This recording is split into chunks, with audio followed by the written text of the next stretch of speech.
Press the bell icon on the YouTube app and never miss another update. अपन बात करेंगे माध्य माध्यक बहुलक में से आज बात करेंगे अपन माध्य। देखिए माध्य जो हैं इसको x बार से दिखाते हैं। इसे माध्य कहें, औसत कहें, औसत और माध्य एक ही होता है। औसत निकालते हैं उसी फॉर्मूले से अपन माध्य निकालेंगे। जैसे माध्य का फॉर्मूला होता है आंकड़ों का योग बटे हुए नीचे आंकड़ों की संख्या। अब एक क्वेश्चन लेते हैं अपन बुक्की का, उसकी सहायता से अपने को एक क्वेश्चन बताऊंगा इस तरीके का मैं, और एक दो क्वेश्चन अपन नेक्स्ट टाइप के ले लेंगे इसी टाइप में, तो सारे कंसेप्ट आपके क्लियर हो जाएंगे। देखिए क्वेश्चन है, यदि कक्षा में गणित विषय में 10 छात्रों के प्राप्तांक, क्वेश्चन है यदि एक कक्षा में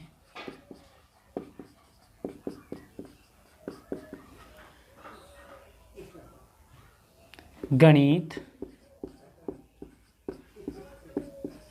विषय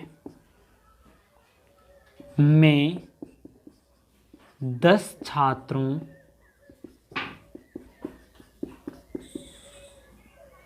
के प्राप्तांक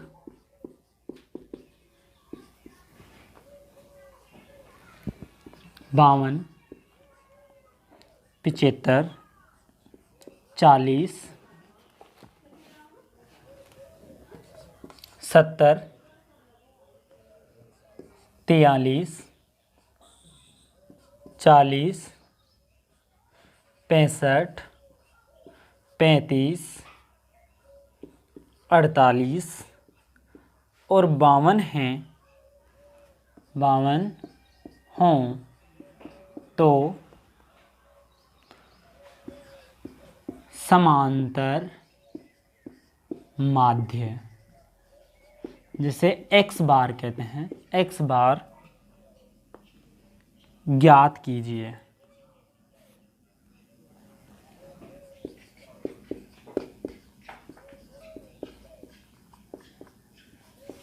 देखिए हमें यहाँ पे दे रखा है एक विद्यालय में गणित विषय में 10 छात्रों के प्राप्तांक दे रखे हैं। टोटल 10 छात्र हैं, 1 2 3 4 5 6 7 8 9 10। इनके प्राप्तांक अपने को दे रखे हैं और इनका क्या निकालना है, माध्य, समांतर माध्य निकालना है। तो वही फॉर्मूला समांतर माध्य का x बार बराबर आंकड़ों का योग। आंकड़ों का योग मतलब आंकड़े कितने हैं हमारे पास, ये जो लिखे हुए हैं 52, 75, 40, इनका सभी का योग करना है। 52 प्लस 75 प्लस 40 प्लस 70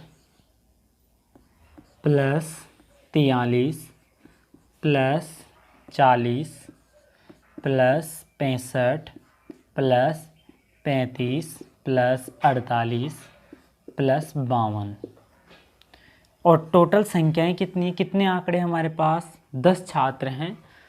देखिए इन सभी को जोड़ेंगे, 8 और 2 10, 10 और 5 15 और 5 20, 20 और 3 23, 23 और 2 25, 25 और 5 30, 30 की 0 कैरी 3 लगा, 9, 9 और 3 12, 12 और 6 18, 18 और 4 22, 22 और 4 26, 26 और 7 26 और 7 33, 33 और 4 33, 33 और 4 37, 37 और 7 44, 44 और 5 44 और 5 49, 49 और 3 हमारे पास कैरी हैं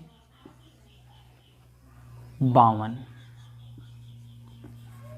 टोटल छात्र कितने हैं 10, 0 से गया 0, कितना आया 52। अतः हमारे पास इस कक्षा का जो औसत है, मतलब प्रत्येक बच्चे के हिस्से में अगर अपन देखें, इसका समांतर माध्य देखें तो समांतर माध्य आ जाता है हमारे पास 52।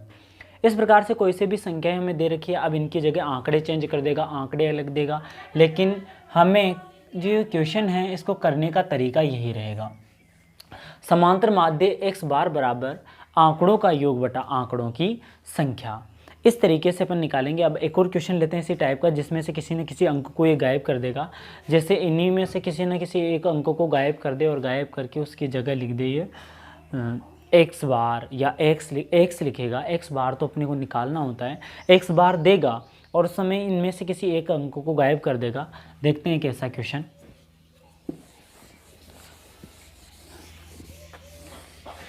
देखिए एक क्वेश्चन है आप ही की बुक का, यदि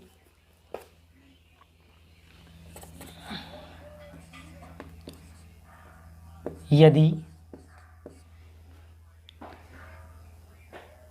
3 4 8 5 x 3 2 1 अंकों का समांतर माध्य 4 हूँ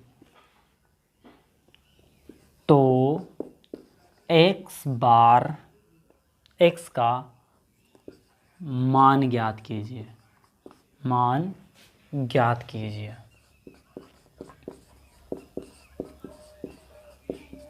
अब की बार अपने को क्या किया इस क्वेश्चन में, इसने x बार तो दे दिया समांतर माध्य, समांतर माध्य को x बार कहते हैं, x बार तो दे दिया कितना 4।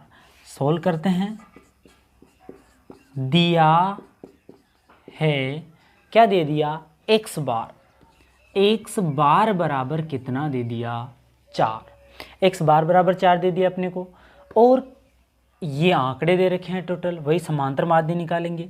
x बार बराबर क्या होता है, आंकड़ों का योग बटा आंकड़ों की संख्या,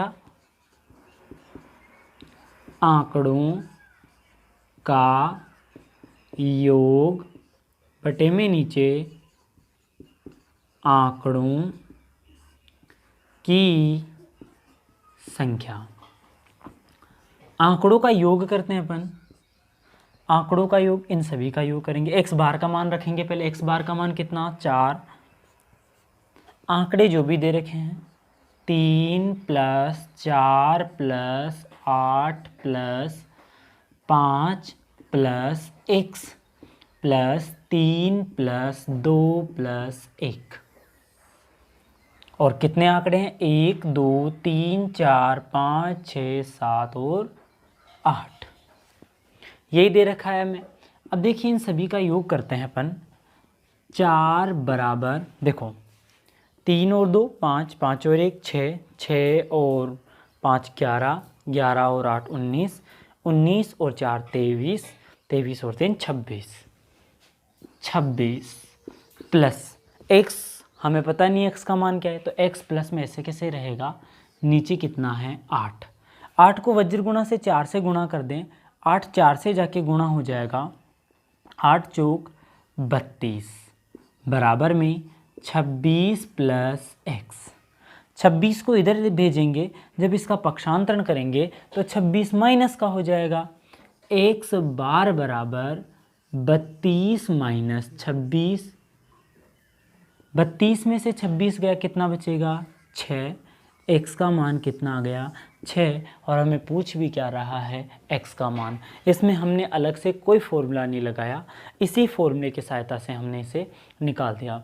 इस क्वेश्चन के दो टाइप के क्वेश्चन बनते हैं, एक तो साधारण अपने को अंक दे देगा, एक बार अपने को पूछेगा कि एक किसी ना किसी अंक को गायब करके कि समांतर माध्य क्या होगा, x का मान बताइए, समांतर माध्य के बाद में x का मान बताइए या p का मान बताइए, q का मान बताइए, कोई सा भी एक अंक गायब करके उसका मान पूछ लेगा। तो इसी प्रकार के क्वेश्चन बनते हैं। ये हो हमारे पास समांतर माध्य के अंदर आंकड़ों के अंदर जो निकालते हैं अपन वो। अब इसके बाद में जो बात आती है वो आती है अवर्गीकृत बारंबारता बंटन की। एक क्वेश्चन लेते हैं अपन अवर्गीकृत बारंबारता बंटन का, तो वो भी आपको समझ में आ जाएगा। इसमें कभी कभी जो आंकड़ों की सहायता से देता है वो इस प्रकार से देता है कि जैसे आप ही के अंदर कोई क्वेश्चन दे रखा है, एक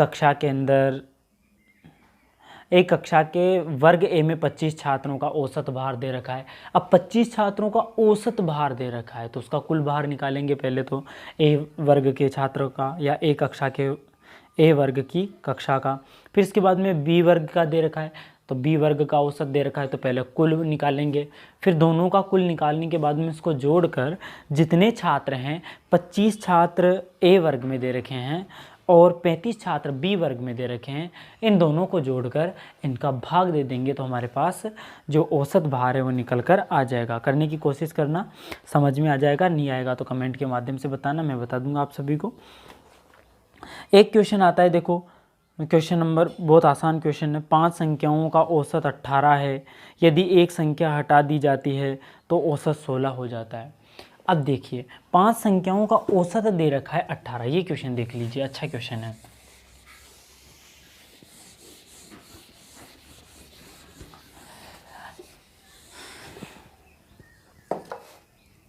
देखिए क्वेश्चन दे रखा है 5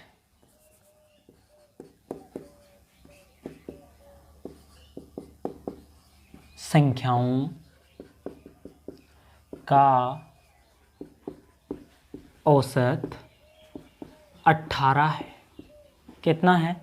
यदि एक संख्या हटा दी जाए, यदि एक संख्या हटा दी जाए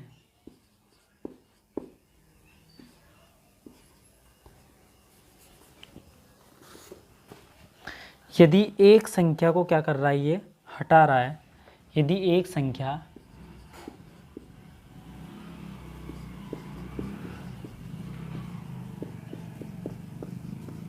तो औसत 16 हो जाता है। तो हटाई गई संख्या ज्ञात कीजिए। देखिए 5 संख्याओं का औसत 18 दे रखा है, सोल्व करते हैं। कितनी संख्याएं हैं भाई? 5।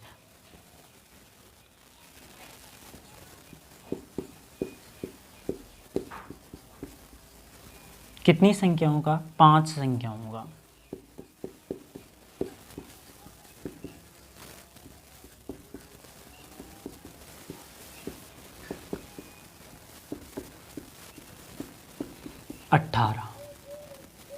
इसके बाद में आगे दे रखा है एक संख्या हटा दी जाती है। एक संख्या हटा देंगे तो कितनी संख्याएं बचेगी? 4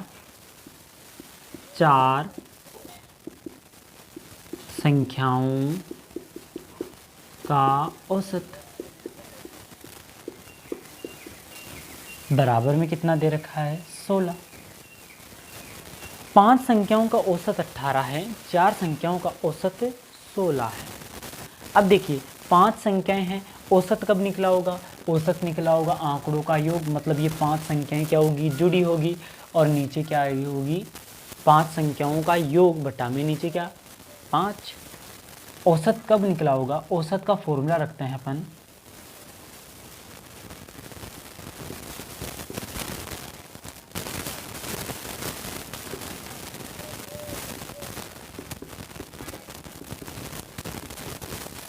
कितनी संख्याएं? 5 संख्याओं का योग बटा में नीचे 5।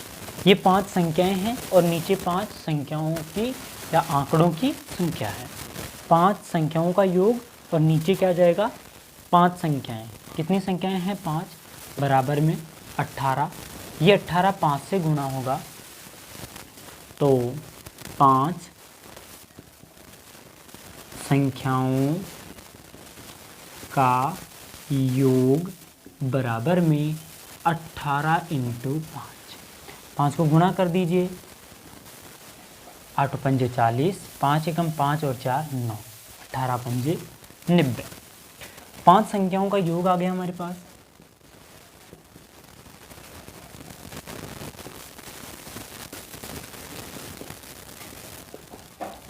इधर देखिए 4 संख्याओं का योग, मतलब ऊपर क्या होगा 4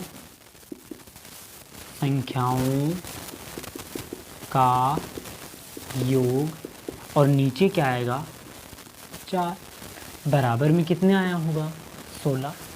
ठीक है, औसत का फॉर्मूला रख दिया आंकड़ों का योग। अब आंकड़े कितने हैं, 4 संख्याओं का योग बटा में नीचे 4 आंकड़ों की संख्या, और बराबर में कितना दे रखा है 16। 16 को 4 से गुणा करेंगे, 4 संख्याओं का योग बराबर में 16 इंटू 4 64। देखिए अब 5 संख्याओं में से मैं 4 संख्या को निकाल दूँ, ये बची हुई 4 संख्याएं, इसमें से एक संख्या को मैंने हटा दिया। अब वो संख्या कौन सी थी, अगर देखो यहाँ पे 5 संख्याओं का योग है, यहाँ पे 4 संख्याओं का योग है, और 5 संख्याओं के योग में से मैं 4 संख्याओं का योग हटा दूंगा तो कितनी संख्या बचेगी 1, और वो कौन सी संख्या बचेगी जो हटा दी गई। तो यहाँ पर देखिए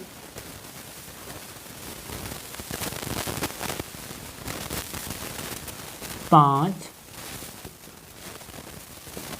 संख्याओं का योग माइनस 4 संख्याओं का योग। देखिए हटाई गई संख्या है ये,